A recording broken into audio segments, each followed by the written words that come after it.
Hey John, what's on the menu? We have cool shoes, Fortnite fishing rod, clinical depression, and Shrek 2 on VHS. That's awesome, but you know what isn't awesome? Bad menuing. Oh wow, that's crazy. I don't remember asking. Bad menus can absolutely ruin an experience by overcomplicating things that should be simple, not matching a visual theme, or by forgetting to include your character guy doing a little spin when you change clothes. A menu isn't a make or break item in a game, but it definitely goes a long way into making a game look professional. So today on Blurbs, let's look at some good menus, let's look at some bad menus, and let's look at some weird menus. What's good? These menus. That's why they're in this section. Outer Wilds' pause menu leaves a lot to be desired, but its title menu is one of the best in the business, showing you the rounded form of the home planet of the main character as fire puffs up into the stratosphere. It's beautiful and it sets the mood for the entire game, making you excited to kick off into your adventure. But there are plenty of great examples of title menus. From the overgrown windowsill in The Last of Us to the communal enthrallment of Guardians of the Galaxy. What's truly rare in a game is nailing the pause menu, and few games have ever done such an excellent job as Another Crab's Treasure. The UI in this game in general is perfect. It is an obvious labor of love, one rarely seen in indie games from small teams like this, but its menu is what truly stands out. From its colors to the simple navigation, it understands exactly what it needs to be without overstepping in any direction. It also just perfectly matches the world. It has this sand-like texturing with vibrant forms of blue that both differentiate itself from the ocean, but also match in its theme. I could spend hours talking about how good this menu is, but then I start to think about the bad menus, and I get a little angry. I typically have a difficult time finding bad things to say about games.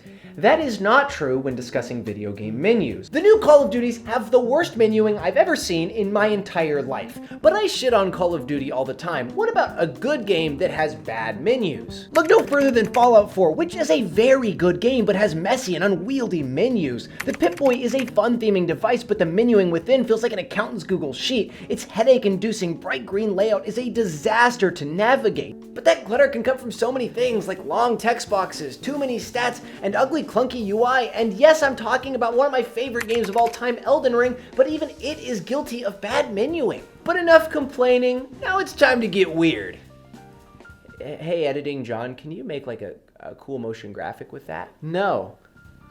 Some games opt to absolutely subvert expectations and create some downright weird menuing systems. One of my favorites from when I was a kid was in Black Ops, where the main character was strapped into an interrogation chair, but could rip his way out and walk around the area, even accessing a computer where you can type in some super secret gamer codes. Another weird but awesome one is in Tunic, where all the menuing is done in some alien language that the player has to somewhat decipher and also contextualize. This menuing in Tunic is one of my favorites because it plays like something from your childhood and evokes this strange sense of wonder that the rest of the game works to match. Weird menuing can be absolutely awesome, and I think that it's almost the way to go. From the room in Superhot where you can put on a headset to get into the game, to the battle map in Helldivers where you can find your destination to hop on into a match, doing the unexpected with a menu is often the best way to immerse a player. Menuing is this wide scope as it stretches from overworlds to pause screens. But I think the key to getting it right is just to be as creative as possible. Do something that matches the world of your game and let it be another piece of the puzzle of your design. So few games get it right from top to bottom, as it's often a late addition. So if you're a developer working on your own game, just don't forget to make your menu click.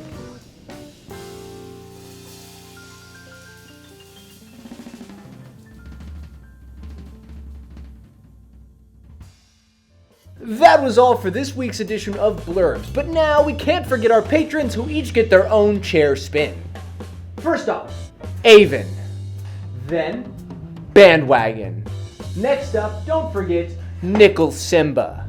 Then, how could anyone forget I Want an Apple? Then, our favorite commenter, Spider-Man on my new PS5. And finally, Johnny Hammerstick. Thank you all for being awesome patrons, and I'll see you in the next video. Bye-bye.